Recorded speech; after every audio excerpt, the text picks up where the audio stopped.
Now, staying with the roads, hundreds of people are expected in Bloomsbury Square this evening for a die-in vigil to remember a cyclist killed in Holborn 10 days ago. 26-year-old Federica Baldasso was hit by a lorry in Vernon Place, becoming the third cyclist to die this year.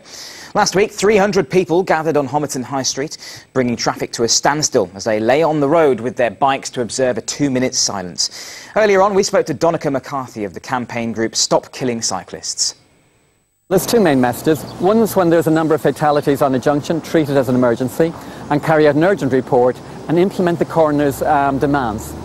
And the second thing we want them to do is to, like all London boroughs, we want them to invest 10% of their transport budget on protecting cyclists. It's the least they can do to protect their citizens.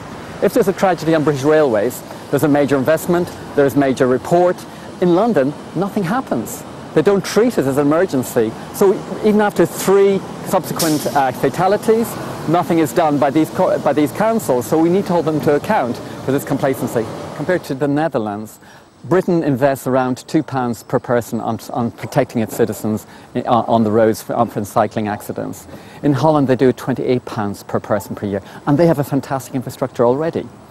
At the rate the mayor is investing, it'll be around 200 to 300 years before we catch up with Amsterdam. That's not acceptable. Well, Councillor Phil Jones, the Camden Council Cabinet Member for Regeneration, Transport and Planning, has sent us this statement in response to the protest. He says, "I have asked council officers to look again to see if there are any further immediate changes that could be made to this area to increase safety. However, it's doubtful that there are quick or easy fixes." The council places great importance to improving the safety of cyclists and is investing in providing new cycling infrastructure through schemes such as the West End project and the Royal College Street extension.